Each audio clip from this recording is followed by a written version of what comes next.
মৃত্যু কি জীবনের চাকাকে থামিয়ে দিতে পারে? রীতি, সংস্কার আর কঠিন বাস্তবের মাঝে দাঁড়িয়ে দিগ্ভ্রান্ত প্রতীক হয়ে গিয়েছিল পশ্চিম মেদিনীপুরের দাসপুরের আলু পরিবার। শেষে পথ বাতলে দিল সংস্কারের পাল্টা সংস্কারই, যেখানে মৃত্যুর চেয়েও জীবনের চাকার গতিকেই বড় করে দেখানো হয়েছে। অর্থাৎ কোনো মৃত্যুই জীবনকে থমকে দেওয়ার ক্ষমতা রাখে না। অতঃপর নজিরবিহীন সিদ্ধান্ত নিল আলু পরিবার। বাড়ির ইঞ্জিনিয়ার ছেলের বিয়ের আয়োজনের মাঝে হঠাৎ হৃদরোগে মৃত্যু হয় জেঠিমার। দেহটি ফ্রিজারে রেখেই সাত পাকে বেঁধে দিলেন ছেলেকে। কান্না, হাসি, বিষাদের সুরে মিশে যাওয়া সানায়ের সুর সম্পূর্ণ বিপরীতমুখী দুটি ঘটনার সাক্ষী থাকলো পাড়া প্রতিবেশীরা। কেউ কেউ একরাশ বিস্ময়ের সঙ্গে বললেন এমনও হয়, কেউ কেউ আবার বললেন জীবনের কঠিন বাস্তব হলো মৃত্যু, তার চেয়েও আরো কঠিন বাস্তব জীবনের ছন্দকে এগিয়ে নিয়ে যাওয়া। সেটাই সাহসের সঙ্গে করে দেখিয়েছেন আলু পরিবারের সদস্যরা।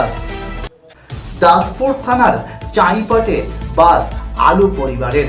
বেশ কয়েক মাস ধরেই চলছে বাড়ির কৃতি ছেলে সৌরিনের বিয়ের আয়োজন। মঙ্গলবার রাতে বিয়ে, সোমবার সকালে জেঠিমা রীতা আলু হঠাৎই হৃদরোগে আক্রান্ত হয়ে মারা যান। কিংকর্তব্য বিমূঢ় হয়ে পড়েন বাড়ির সকলেই। রীতা দেবীর নিথর দেহটি খাটিয়ায় শায়িত। বিয়ের আয়োজনও সম্পূর্ণ। অদ্ভুত এক ধর্ম সংকটে পড়ে যায় পরিবারটি। উপায় খুঁজতে দৌড়ঝাঁপ শুরু হয় ব্রাহ্মণ বৈষ্ণব পণ্ডিতদের কাছে। তারা বিধান দেন হিন্দু শাস্ত্র মতে মৃত্যু মানেই অশৌচ নয়, দেহ দাহ করার মুহূর্ত থেকে অশৌচকাল গণনা শুরু হয়।